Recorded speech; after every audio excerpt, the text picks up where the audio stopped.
位于华盛顿的维吾尔人权项目就2009年7月5日在乌鲁木齐大屠杀12周年之际发表声明。声明指出，过去5年中国对维吾尔人的压迫已演变为种族灭绝，并强调国际社会至少应确保过去12年来逃离这种压迫的维吾尔难民和寻求庇护者的安全。维吾尔人权项目执行主席卡纳特先生说，国际社会至少应该拯救维吾尔难民。美国国会应立即通过一项保护维吾尔人人权的法案，观点相近的国家应拿出安置维吾尔难民的计划。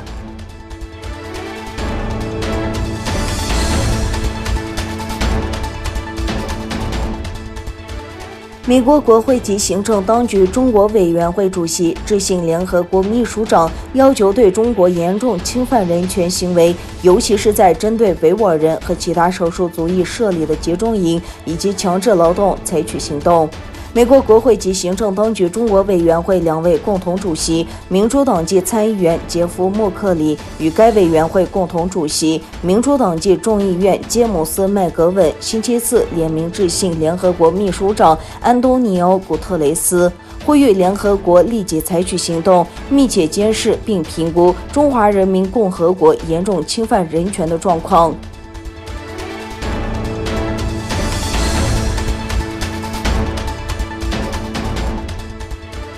土耳其一维吾尔人权组织发表新的报告，揭露中国政府于2009年7月5日在东突厥散乌鲁木齐进行的屠杀和其他系统性的压迫政策。东突厥散人权观察协会发表了题为《75乌鲁木齐大屠杀报告：从大屠杀到种族灭绝之路》的研究报告。这份报告揭露了中国政府于2009年7月5日在东突厥散乌鲁木齐进行的大屠杀及其所有背景。东突厥散人权观察协会网站2021年7月2日发表的报告中，详细介绍了中国载至2009年7月5日的政策、乌鲁木齐抗议活动如何发生、中国如何开始大屠杀、大屠杀后的中国政策、国际反应以及有关正在进行的种族灭绝的信息。报告还包括照片和参考书目。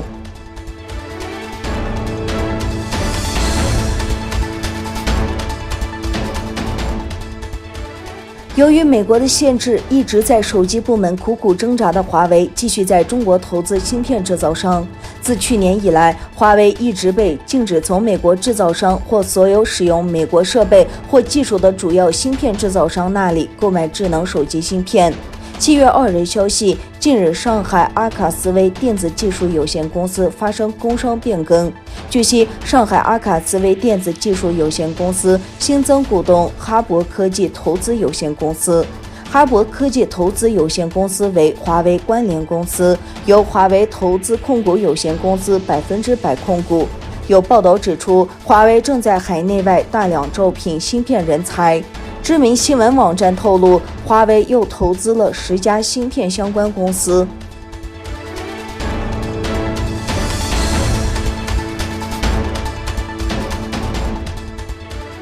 俄罗斯总统普京签署新国家安全战略，当中需提及发展与中国及印度的合作关系，是外交战略方向目标之一。俄罗斯政府在7月3日发表新国家安全战略，44页的报告概述了俄罗斯的国家利益和优先事项。报告中指出，俄罗斯需通过减少在国际交易中使用美元，以提高其经济安全，发展与中国的全面伙伴关系和战略合作及与印度的特殊战略伙伴关系的目标。这旨在建立可靠的机制，确保亚太地区在各个集团之外的地区稳定和安全。